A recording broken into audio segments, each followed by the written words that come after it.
ये जिंदगी में कुछ पल ऐसे भी आते हैं जब दिल अपने ही शरीर से ज्यादा भारी लगने लगता है। सुबह उठते हो और पहले से थके हुए महसूस करते हो। ये थकान नींद की कमी से नहीं होती, बल्कि अंदर चल रही खामोश लड़ाइयों से होती है। चेहरे पर मुस्कान होती है, लेकिन दिल में डर छुपा होता है। क्या मेरे बच्चे ठीक से बड़े होंगे? क्या मेरा जीवन साथी कभी समझ पाएगा कि मैं कितना दबाव झेल रहा हूँ? क्या मेरी दुआओं से कुछ बदलेगा, या वो सिर्फ हवा में खो जाने वाले शब्द हैं? जिंदगी हर वक्त शोर नहीं करती। कई बार सबसे बड़ा तूफान हमारे भीतर चुपचाप चलता रहता है। अपने अपनों के लिए जो दर्द होता है, जो खो गए हैं, जो दूर हो गए हैं, जो टूट चुके हैं या अंदर से बंद हो चुके हैं, वो दर्द असली होता है। और जब ऐसा लगे कि सबको संभालना सिर्फ तुम्हारी जिम्मेदारी है, तो वो बोझ बहुत थकाने वाला हो जाता है। लेकिन आज मैं तुम्हें एक गहरी सच्चाई बताना चाहता हूँ। ये बोझ जो तुम महसूस कर रहे हो, ये तुमने खुद नहीं उठाया। ये एक ईश्वरीय बुलाहट है। भगवान ने इसे तुम्हारे दिल में इसलिए रखा है ताकि तुम टूटो नहीं, बल्कि जागो। तुम सिर्फ एक माँ, बाप, भाई, बहन, बेटा या दोस्त नहीं हो। तुम एक चुने हुए मध्यस्थ हो, एक उम्मीद की किरण हो अपने घर के लिए। तुम्हारी दुआएं सिर्फ एक रिवाज नहीं है, ये एक आत्मिक युद्ध की पहली पंक्ति है। जब तुम अपने कमरे में सिर झुकाकर प्रार्थना करते हो, तब स्वर्ग ध्यान देता है। तुम अपने अपनों की चिंता करते हो, भले ही वो कुछ ना कहें। तुम उनका दर्द महसूस करते हो, भले ही वो मुस्कुरा रहे हो, क्योंकि भगवान ने तुम्हारे दिल को वो सहने की क्षमता दी है जो शायद वो खुद अभी नहीं सह सकते। यही सच्चा प्रेम है और यही आत्मिक अधिकार होता है। वो तुम्हें एक माध्यम बना रहा है जिसके जरिए उसकी दया बहती है। और भले ही तुम्हारी आंखें अभी कुछ न देखें, पर्दे के पीछे बहुत कुछ चल रहा है। भगवान तुम्हारे परिवार की कहानी में छुटकारे की नई परतें बुन रहा है। वो बच्चा जो भटक गया है, वो जीवन साथी जो भावनात्मक रूप से दूर हो गया है, वो माता पिता जो कड़वाहट में जी रहे हैं, तुम्हारे पास उनके दिल की चाबी नहीं है, लेकिन भगवान के पास है। वो वहाँ भी काम कर रहा है जहाँ तुम्हारी आवाज नहीं पहुँचती। तुम्हारी ईमानदार दुआएं सिर्फ शब्द नहीं है, वो आत्मिक हथियार है। वो गर्व को चीरती है, अंधेरे में उजाला लाती है। इसलिए प्रार्थना करना बंद मत करो। स्वर्ग सुन रहा है, और सिर्फ सुन ही नहीं रहा, कुछ कर भी रहा है। अब शायद तुम पूछो, अगर भगवान काम कर रहा है तो फिर मुझे अब भी डर क्यों लगता है? सब कुछ इतना अस्थिर क्यों लगता है? तो सुनो, उसकी सुरक्षा सच है, भले ही दिखती न हो। सिर्फ इसलिए कि तुम्हें कोई चमत्कार दिख नहीं रहा, इसका मतलब ये नहीं कि हजारों छोटे चमत्कार चल नहीं रहे। उसने तुम्हारे घर, बच्चों, रिश्तों और मन की शांति के चारों ओर एक आत्मिक सुरक्षा का घेरा बना रखा है। वो तुम्हें अराजकता के हवाले नहीं कर रहा। उसने तुम्हारे अपनों को तबाही के लिए नहीं छोड़ा है। हो सकता है तुमने उसकी सुरक्षा को कभी महसूस किया हो।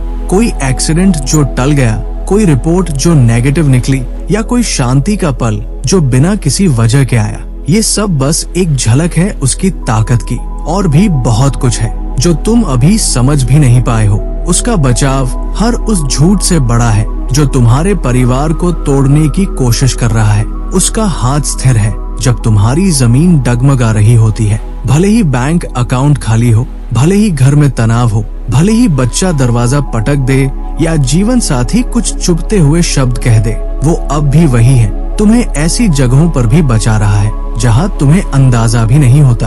भगवान सिर्फ तुम्हारी देह की सुरक्षा नहीं करता, वो तुम्हारी विरासत की भी रक्षा करता है। तुम्हारे परिवार की लड़ाई अभी खत्म नहीं हुई, क्योंकि भगवान अभी भी उसके लिए लड़ रहा है। इसलिए अगर हालात बुरे भी दिखें तो भरोसा बनाए रखो, क्योंकि वही भगवान है जो गड़बड़ी में व्यवस्था लाता है और दुख में आशा जगाता है। और जब तुम इंतजार कर रहे हो, जब तुम भरोसा कर रहे हो, मैं तुम्हें इस कठोर दुनिया में एक अलग राह अपनाने की चुनौती देता हूँ। नरमी को अपनाओ, हाँ, नम्रता, अपने शब्दों में, अपनी प्रतिक्रियाओं में, अपनी नजरों में, उन लोगों के लिए भी जो तुम्हें बार बार निराश करते हैं। मैं जानता हूँ ये आसान नहीं है, खासकर तब जब तुमने बहुत मेहनत की हो और सामने वाले को फर्क न पड़े। लेकिन सख्ती दिलों को नहीं बदलती, दोषारोपण बदलाव नहीं लाता। जो आत्मा को रूपांतरित करता है वो है कृपा। और कृपा अक्सर फुसफुसाहट में बोलती है, चिल्लाकर नहीं। वो ज्यादा सुनती है, कम बोलती है। वो हाथ बढ़ाती है, उंगली नहीं उठाती। तुम्हारे जीवन में हर व्यक्ति, हर बच्चा, जीवन साथी, भाई या बहन कुछ ना कुछ ऐसा उठाए हुए है जो तुम्हें नहीं दिखता। उन्हें शायद खुद नहीं पता कि कैसे मदद मांगे, लेकिन तुम्हारे शब्दों में ताकत है। जीवन बोलो, मृत्यु नहीं। ऐसा माहौल बनाओ घर में जहाँ सुधार भी सम्मान के साथ हो। तुम्हारा प्रेम तुम्हारी झुंझलाहट में दब न जाए। रात के सन्नाटों में चाहे हाथ रखकर या प्रार्थना के जरिए उनके लिए दुआ मांगो। शक्ति, साहस और नयापन। भगवान ऐसी प्रार्थनाओं का उत्तर देता है। उसे वो परिवार पसंद है जो टकराव की जगह करुणा चुनते हैं, क्योंकि याद रखो, तुम्हारा घर पवित्र भूमि है। परफेक्ट नहीं है, लेकिन पवित्र है। हर बार जब तुम किसी झगड़े को शांति में बदलते हो, हर बार जब तुम कड़वाहट छोड़कर प्रेम चुनते हो, हर प्रार्थना जो तुम रात को बच्चों पर करते हो, उसका मतलब होता है स्वर्ग उसे नोट करता है और धीरे धीरे बदलाव आता है। जहाँ तनाव था वहाँ शांति, जहाँ गुस्सा था वहाँ कोमलता, जहाँ बंटवारा था वहाँ एकता। तुम देखोगे दिल बदलते हुए, ना कि जबरदस्ती से, बल्कि तुम्हारी सच्ची कृपा से। तो आज मायूसी को आखिरी शब्द मत दो।